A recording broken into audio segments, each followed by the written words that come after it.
nandito, nagtatyaga. Dahil, no, naranasan niya ang pagmamahal ng Diyos sa kanyang puso. Yung kagalakan sa puso namin, gusto rin namin maranasan nyo. At maranasan din ng mga pamilya nyo.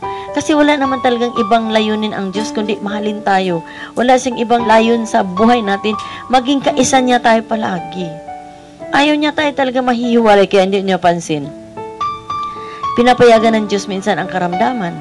Pinapayagan ang Diyos ng kahirapan. Pinapayagan ang Diyos ng problema sa pera. Kasi para tayo lumapit sa Kanya. Kasi saan pa tayo pupunta? Wala namang iba. Pupunta kayo sa mangutang kayo sa 5-6. Tagaliog mo ng interest. No? Hanggang liig ang interest, di ba? Kay Lord, walang interest. Libre pa ang interest. No? Pag-unahin mo lang ang Diyos. No? Ito tinuturo po namin sa community na magbigay ka talaga ng 10% sa iyong kinikita sa Panginoon. No po? Sigurado biyaya ang babalik sa inyo. Totoo po yan, nasa salita ng Panginoon yun. Tingnan mo na lang yan sa Malakias chapter 3. Nung basahin niyo po yan, napakaganda po ang promise ng ating Panginoon yan. Malakias chapter 3, no? Bakit ba tayo mga anak niya naghihirap? Dahil tayo kuripot, no? Bawal ang kuripot sa langit. No? Diba? Kaya nga ako po, tinuturo ko talaga to. Hindi para yumaman ang children of light. Hindi para ako yumaman. Kasi po, ang aking meron ako ngayon at meron ang children of light ngayon, ito'y talagang biyaya galing sa Panginoon. Opo, malaki po ang gastos natin sa gawain. Sa media lang natin, gumagastos talaga tayong malaki. Mahina po yung 200,000 a month ang gastos natin sa media.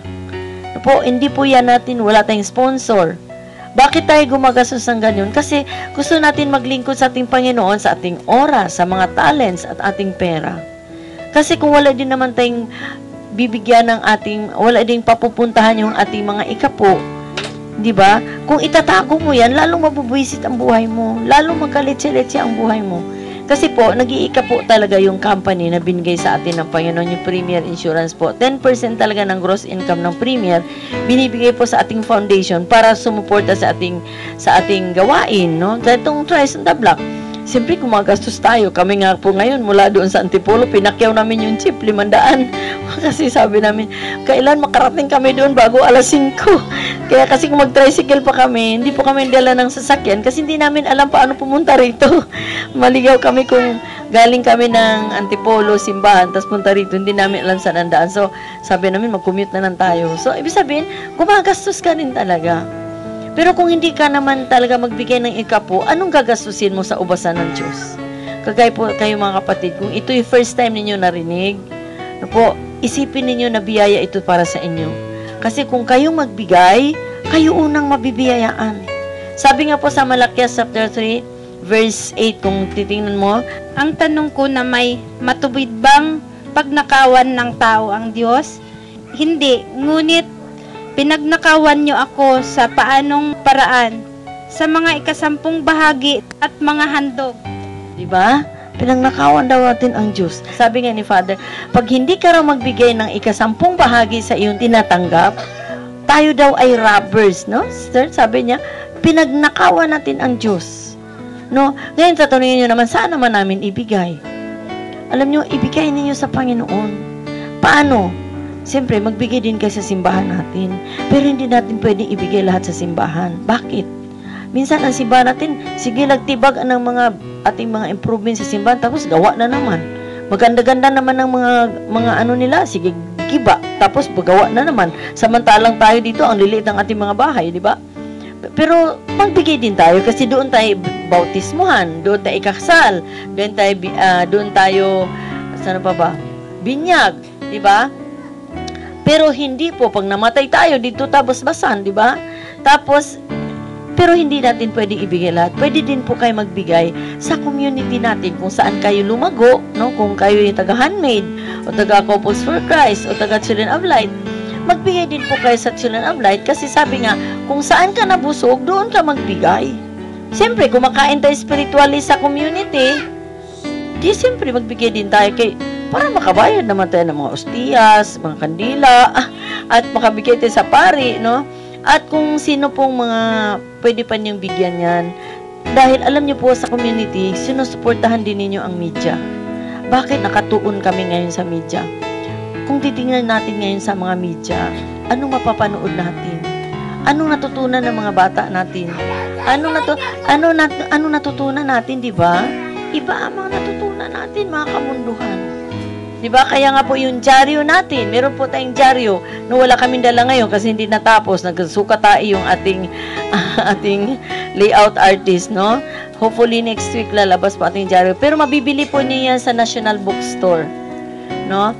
At isa po, sa dyaryo natin, sa radyo, meron tayong radio program. Nandyan po sa inyong schedule, Radio Veritas, no po, i-announce namin yun, no po? At sa TV, talaga sa TV, sinisikap natin na makalabas tayo ng mga tamang palabas. Bakit po nakatuon tayo sa media? Kinakain ng demonyo ang media ngayon. Anong ina-advertise ng tao ngayon? Na mga pampaganda, sabi paganda daw, ganyan-ganyan, pampahid, upang anong buhok natin, minsan unat na, gagawing kulot. Mga kulot, unatin na. Di ba? Nalito ng Ginoo, no? Ako minsan, nagpagupit ako ng buhok. Sorry, sister, ha? Minsan, nagpagupit ako ng buhok. Nakatulog ako, paggising ko, naunat ng itong buhok ko. Yung bakla kasi, paano nangyari sa buhok ko na? Kasi kulot talaga yung buhok ko. Nagulat ako, paggising ko, naunat naman yung buhok ko. Sus Marisep. Akala ko tuloy-tuloy ng unat yung pala. Pag naligo ka, namubalik pala yung pagkakulot. Hindi ko na alam paano suklayan yung buhok ko. Kaya nga, tingnan mo ha, gumagaya-gaya tayo sa mga advertisement. Kasi, akala natin maganda. Huwag natin gumaya sa kanila kasi mga yan, aircon ang bahay niyan, aircon ang sasakyan niyan. Pag tayo naggaya niyan, pag naglaba ta, mainitan ta, di wala, mapasok lang natin mga mukha. Mapasok, di ba, sister? Di ba, alis sana kung naka-aircon kalat. Pero, alam niyo po, masarap naman mamuhay na sa labas. Ano po? Ako po talaga sinasadya ko mag-commute. Bakit? Para maranasan din natin ang hirap ng iba. Para maranasan din natin yung paghihirap ng iba na mausukan ka, naututan ka ng jeep, di ba? Parang ang sarap din naman yata, di ba? Kasi kung palagi ka lang nasa comfort, pagpunta mo sa langit, wala namang comfort siguro sa langit, no? Hindi ko pa alam, kaya wala pa ko kaadto dito. Hindi pa ako nakapunta doon.